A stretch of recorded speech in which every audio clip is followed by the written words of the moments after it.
This is the continual evolution of the East Coast beat.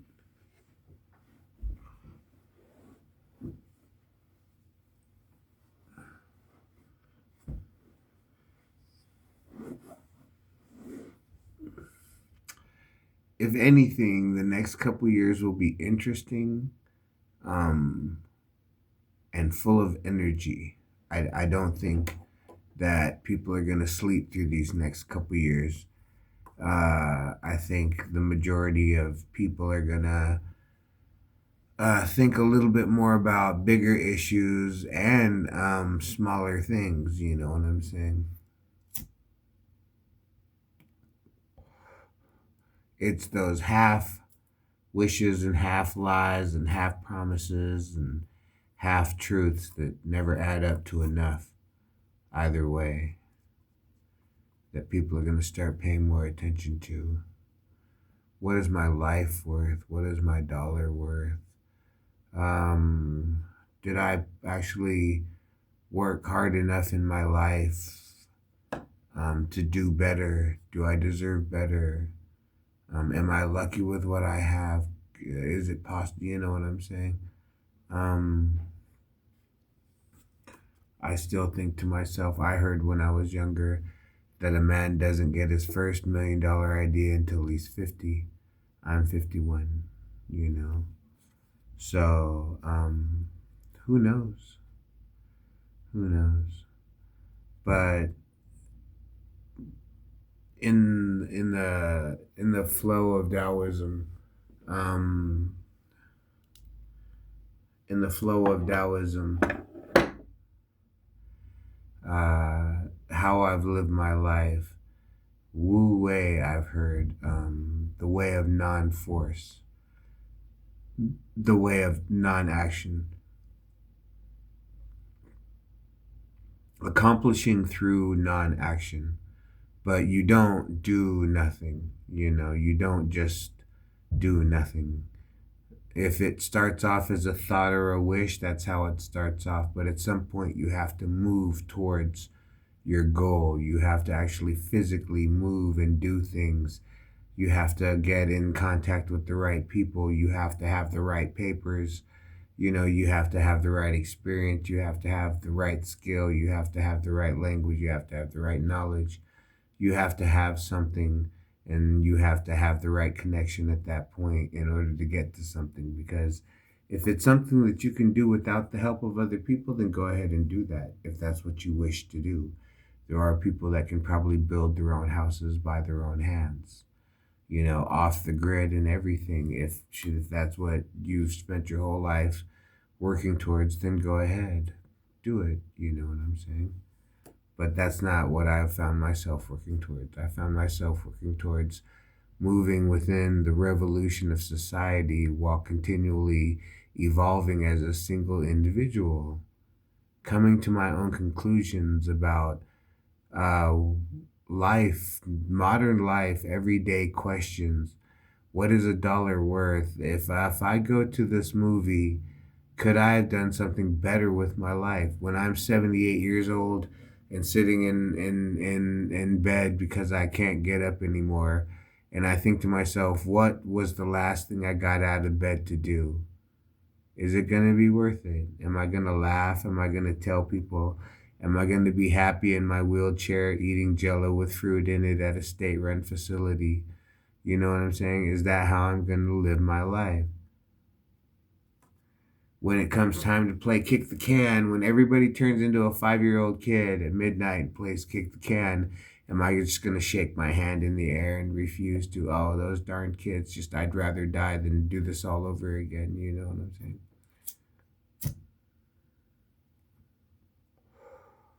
So, how is this to be? Um, I heard there was a difference between rebirth and reincarnation. Rebirth, you're reborn. I don't know, as this again. Whatever your this is, you're reborn as this. Reincarnation is you're reborn as another life again, and you get to experience life, but different. You know what I'm saying? And freedom from any of that is something that I don't understand. I don't try to understand. I can't. It almost scares me, freedom, to think that without existence, what is there? If it's existence that I can't imagine, I can still flow with that. Sure, yeah, I can imagine that. I can think to myself and live in peace, thinking that my next existence will be something I can't imagine. I can understand that thought. Okay, I'm cool with that. You know what I'm saying? But to say it would not be an existence, it would just be darkness, or, you would be, you would be reborn. I think those thoughts at times. Sure, why not? You know what I'm saying? But like I said, there will come a time when most people will have to think like that. We will have the time again, to sit down and think, why do I spend my money on this? Why do I like the way this sounds? Why do I listen to the music I listen to? Why did I not try to do that thing that I had that chance to do back in my 20s? You know what I'm saying? And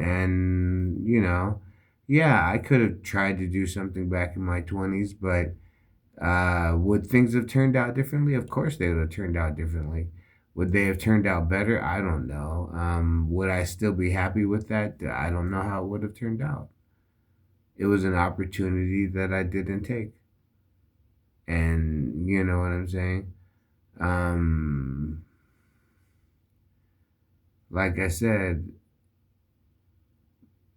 you don't have to you don't have to you don't have to attempt every goal that you hear, like, I want to do this, I want to write a book. Not every man wants to write a book. You should write your thoughts down and read them to know how you think, but not every man wants to write a book for other people to read. I understand that. You know what I'm saying? So, hey, in these times, we can live our lives, maybe not necessarily reborn as the same, this is exactly reborn and live the exact same life until you perfect it. That one day that you keep messing up, that might be how it works. You're given the same life because you keep making the same mistakes, and until you fix those mistakes in the same life, you'll just keep repeating it, because the universe has nothing to do but exist. To be, you know what I'm saying? To play, to enjoy itself, to watch the drama unfold, and we are part of that drama. We are star stuff, we are dust in the wind, we are solar energy, we are all that.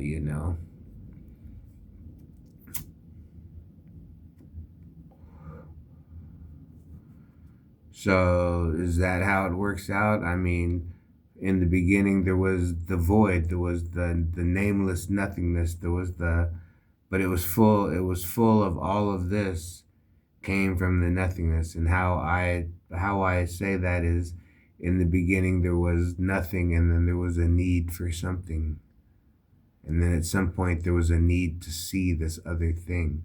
That's how bad the need was we wanted to know this other thing other than what we were. The we were a consciousness.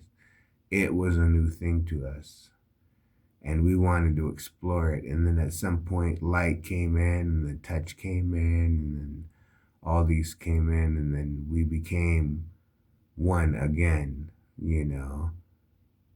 Hey, what can I say?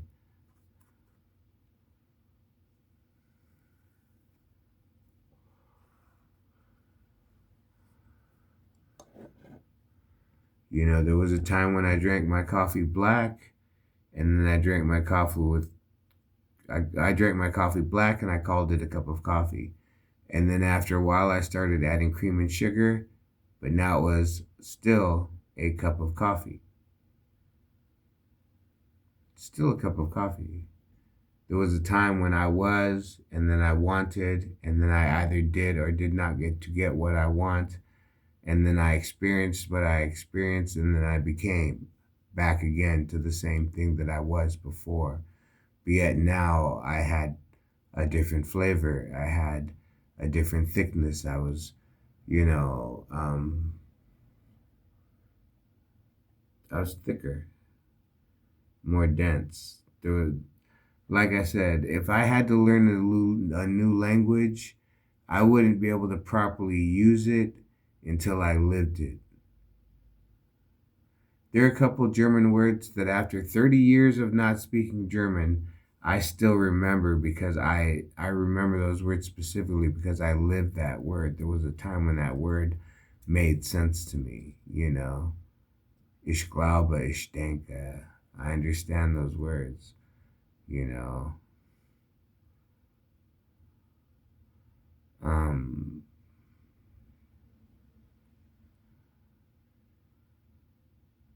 you know. But so for me to learn a new language, I would have to live that life.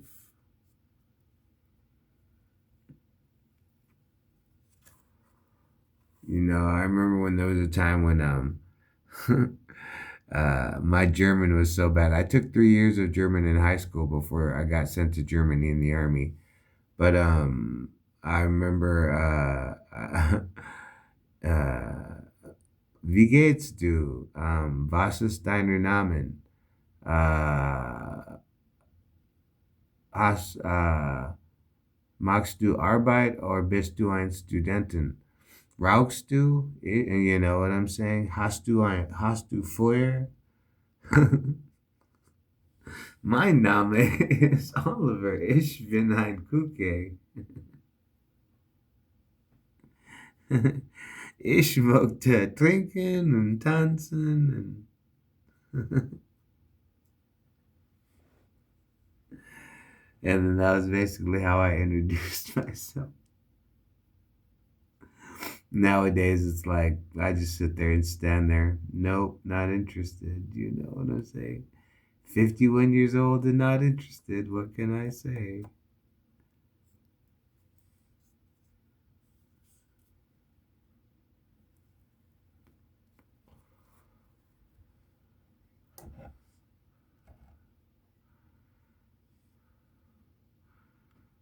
But yeah, nowadays, what do I do? Like I said, try not to get involved in other people's politics. Well, not necessarily try not to get involved in other people's politics, but definitely don't end up in jail over other people's politics. So that normally means don't get involved. You know what I'm saying? To be honest, because I don't understand other people's politics. I mean, I understand the power principle that everything is for power. I understand the money principle that everything is for money. I understand the sex principle that everything is for sex. And I understand that some people can work on more than one of those principles at the same time.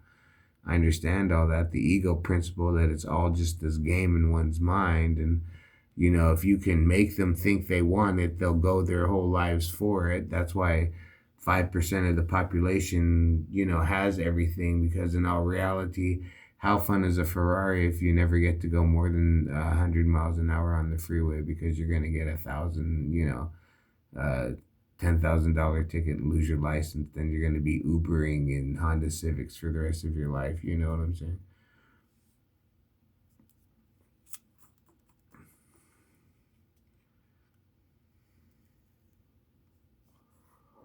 You know, I mean, like I said, that's just how I look at it. Why would I, you know, why would I sit there and oh, my car can go 220, you know, full throttle and never be able to go that fast? I'd be so mad. I mean, I don't know. I just probably end up doing donuts in the parking lot at 3 o'clock in the morning. You know what I'm saying? Just like so mad that I can't drive my car 200 miles an hour down the street, you know.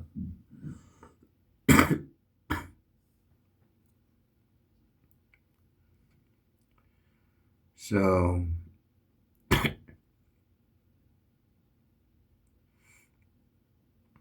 but yeah, I'd probably get like, I don't know, for some reason, I'd probably get like a white pickup or something just because sometimes I feel like my life started the minute I left this town.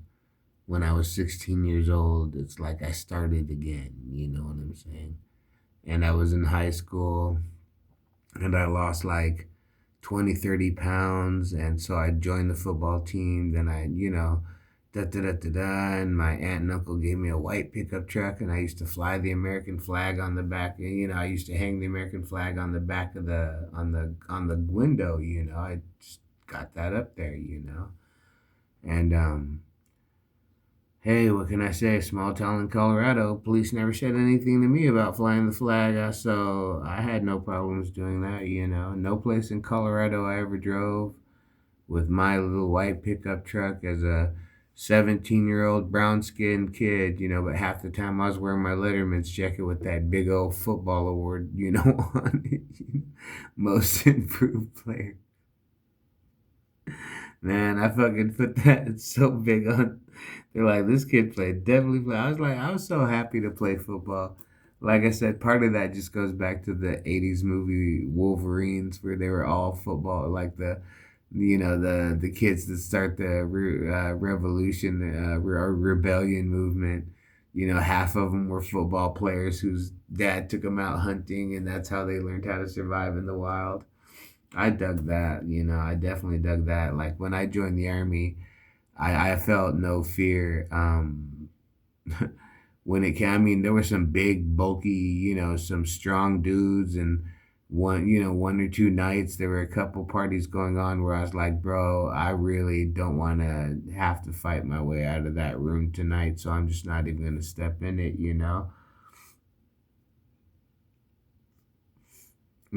I'm not saying this or I'm not saying that, but at the same time, like Henry Rollins said, if you've ever been mugged in New York, you should have seen it coming from a mile away because they're that obvious. So I've always taken that into account. If me as a half white, half Filipino person walk into a room flying some kind of white supremacist flag, um, there is a chance that I might have to fight my way out. You know what I'm saying? I don't know. You know, I mean, they want to yell white pride. I want to yell what's there to be proud about. Hey, I was a soldier. I was like, I'm a soldier. How you're a soldier, I'm a soldier. We're representing our family in the exact same way. You may fire the cannon of the tank, or you may drive a tank or drive a truck, or you may fire, the artillery, and I'm the cook back at the base. Oh, little field cook at the base with his little girlfriend, you know what I'm saying? And but that was life. I knew I couldn't carry the weight. I knew I couldn't do all that stuff when I joined. So when they showed me the video and it looked like I could do, a 3-year tour, I signed up for it to be a field cook. They didn't show us running PT, obstacle courses. They didn't show us doing any of that. It was, cutting boards and campfire, and it was a lot of work. But, I mean, I was able to do a tour without having to run PT like 5 miles a day. I didn't have to run 3 to 5 miles a day like if I had been in an infantry, or if I had tried to be a cook with the Rangers. I imagine I'd be running 5 to 6 miles a day. But cook with a cavalry battalion, they as long as we could pass our PT test, we could do our own PT training on our own.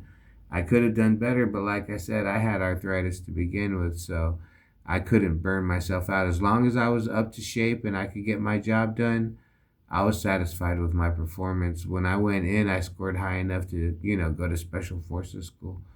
So, but by the time I was in the military 2 years, I was getting promoted. I wasn't like I was under standards, but I was nowhere near like, but like I said, I only had one tour. All I had to do was make it 3 years.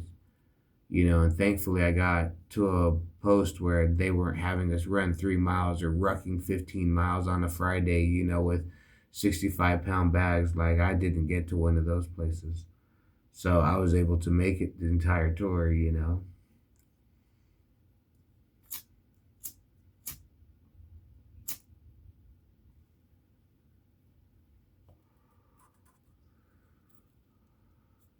But like I said, I stepped out. Um, my life changed when I was 16. I weighed 160 pounds, and I get to Colorado and breathing the fresh air, I dropped like 20, 30 pounds. I ended up 155 pounds when I played football. And then when I wrestled, I dropped down to like 132 pounds and just stayed there. I mean, I starved myself the whole time because I was like, you know what? If I join the army, I don't want to have to be used to eating. I want to be able to fight while I'm tired and not have eaten for 2 days and, drink like a cup of water. You know what I'm saying? So that's why I joined wrestling, and I starved myself the whole time. So I dropped down to like 132 pounds.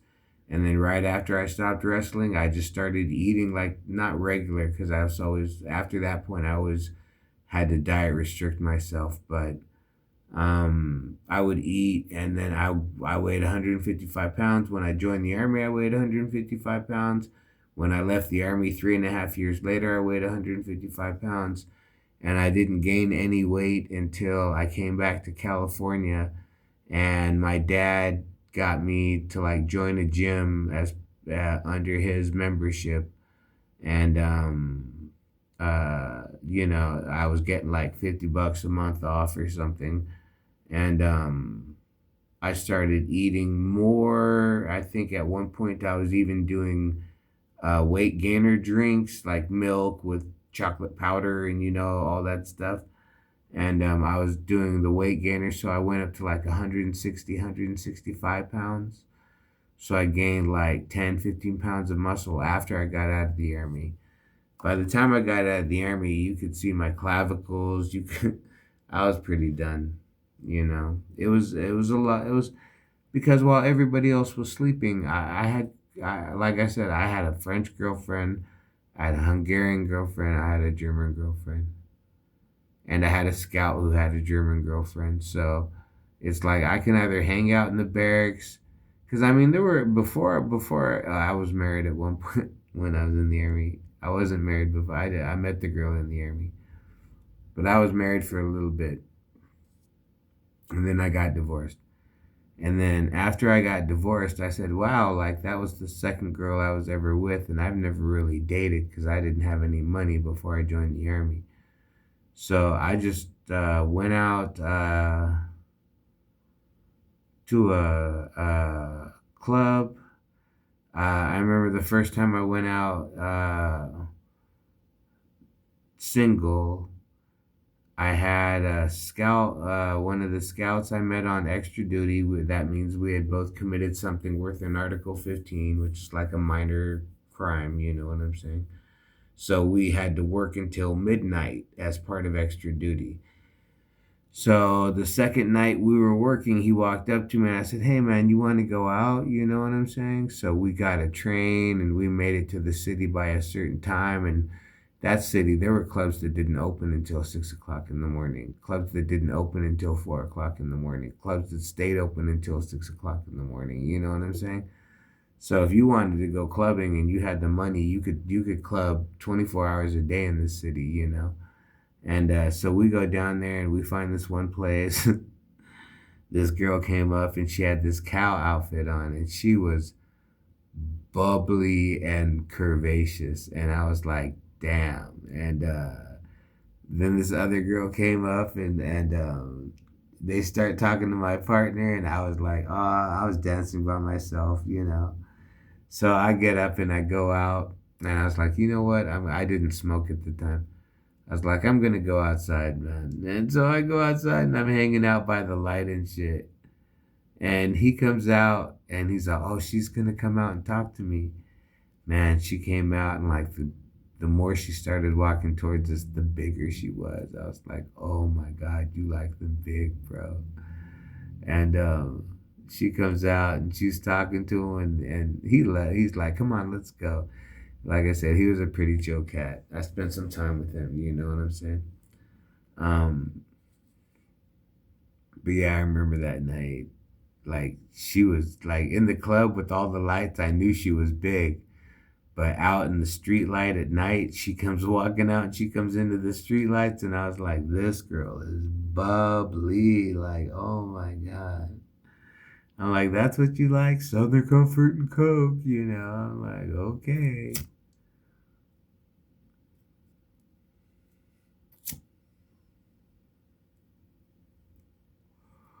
But yeah, and then we went to this one place, which was a Soldier's Bar, because it played American music. And, like Friday, Saturday, and sometimes Sunday night, if there were enough soldiers, the local Germans, very few non soldiers, or very few Germans would come into the pub if it was full of soldiers. You know what I'm saying? They would just give it to us. You know what I'm saying?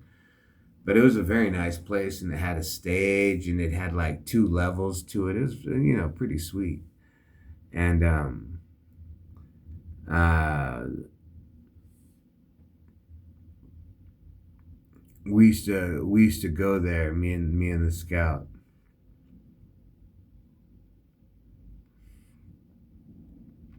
And I remember I didn't smoke at the time, and he would smoke, and he introduced me to the bartender. He was very good with strangers. Like, he could make friends quick. And I heard that he had certain tricks that he would do, like to talk to girls and stuff. But yeah, he ended up at one point, he was with this girl, this German named Diane, or Diana. And she spoke perfect German, and her English was fucking on spot, you know? So I remember when they were together, sometimes I would work 12 days on and get 2 days off, and I would go with him to her apartment, and she would let me sleep in the living room. She had this little fold out cot and everything, and I would sleep on the cot by the heater, and we'd go out, and because she spoke, I took 3 years of German in high school, but she spoke German, and her English was pretty good enough, So we'd go out, and she'd tell us where we could and couldn't go, and she wouldn't really tell us why. She'd just be like, "We can't come in here," and I'd be like, "All right." That if it was just me and some German bar, doorman told me I couldn't come in there, I don't know, I'd probably speak a little, but I'm like, okay, we're with this girl. She's a local, if the U.S. soldiers aren't welcomed, we understand, we'd go where we were welcomed. And like I said, one time she took us to this place called the Spital. I think it's even called the Heilige Spital, which is mean like the Holy Spiral. And it was a restaurant that the German SS officers used to eat in. And it was pretty much the same. And I'm telling you, bro, lavish. I mean, lavish. Like the tables, the chairs, um everything, just like thick wood, the carvings in the architecture on the inside of the building that lead up to the roof. Man, I was like, man, these guys were just fucking living like czars. Like, oh yeah, this is where we have our monthly meeting. I would just show up just to sit in the room and drink a beer and eat a sausage. But they're talking about world domination. I'm not in any way, endorsing what the Nazis did. But like I said, I've spent a couple years in Germany, and there was at one point I went to this other base to do some X-ray. It was X-rays on my knee, and this was our big hospital in Germany when you weren't in trauma, So I wasn't in trauma, so I just took a bus from my base to their base. It took 2 hours or whatever, and then I got like 2.5 to 3 hours free. So I went down to the local village, which I can't remember the name of, but I would walk to the local village and walk around because I had money and I had 3 hours off and I was single, and I like to drink beer in the afternoon with my cheese and bread.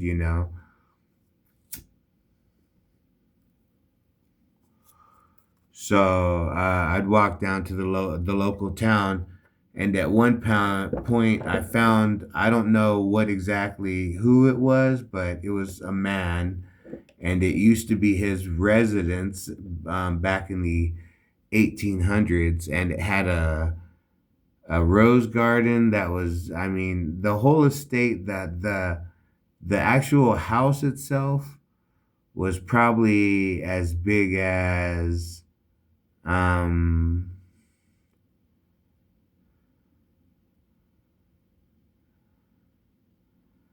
I don't know, some like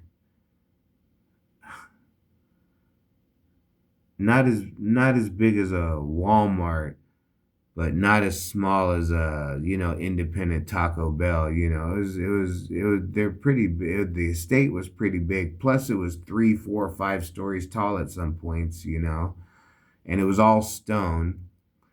And the garden part of the estate was, you know, b- half a football field. You know what I'm saying? With a little stream and fountains, and that, so the whole thing together was pretty big, and it was completely open to the public. You could donate if you want to, but you didn't have to. And nobody took any of the art off the wall. There were no security guards. You know what I'm saying? There were no cameras set up at the time. There was no graffiti. There was a vase, a golden vase with like rubies in it. Nobody ever thought even to steal it. You know what I'm saying?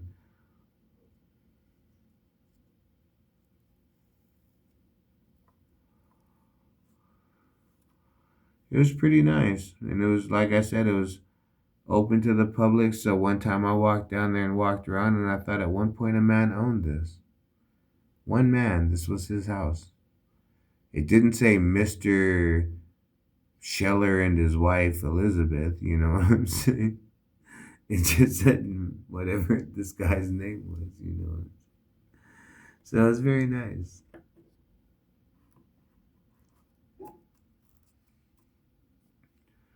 But yeah, I remember. So